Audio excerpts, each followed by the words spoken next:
Sa dalan nagsugod ang istorya, manibela ang kauban, pamilya ang rason. Usa ka sayo, peligro dayon, pero padayon gihapon para sa kaugmaon.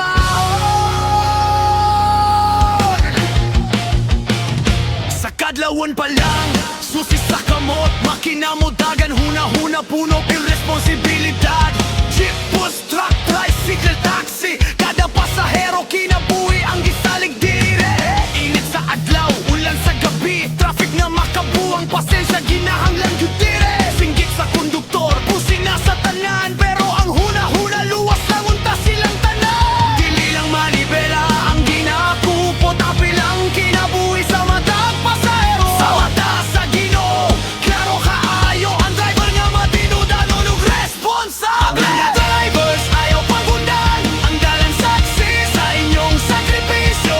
Bisan layo ang biyahe, kapoy ang lawas, ang Ginoo mao inyong navigator. Drivers, padayon lang, bisan traffic kung problema masugat sa matag kilometro nga inyong giagian. Ay panalangin nga nagulat sa una.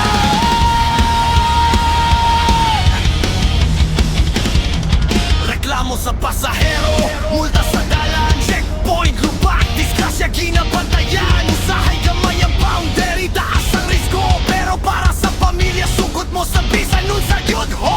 Ang uban mo tanaw, murag ordinaryo, pero kung walay driver, walay lihok ang syudad mismo. Kiingon sa kasulatan ang nagbantay sa iyang dalan, ang Ginoo mag-isamat lakang ug biyahe ni mo kanunay.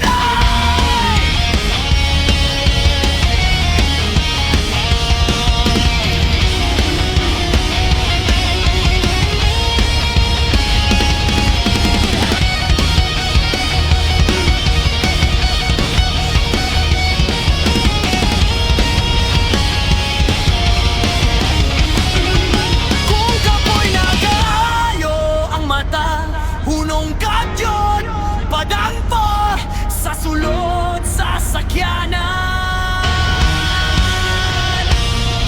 Ang Ginoo mauri sa kainin mo sa matigyan.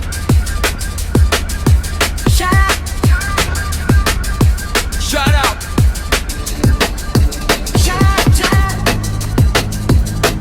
Sa atong mga tricycle drivers, ong back drivers, Van drivers, shout out sa inyong tanan.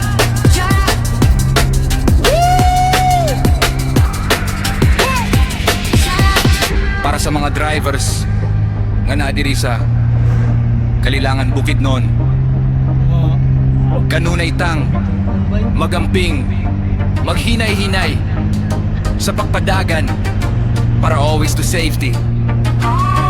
Labi na ang atong mga pasahero na atong ginadala, atong yun na silang ampingan. Bahalag ulan ug init na, jud mo perme para sa pagserbisyo sa katawan sa Kalilangan Bukidnon.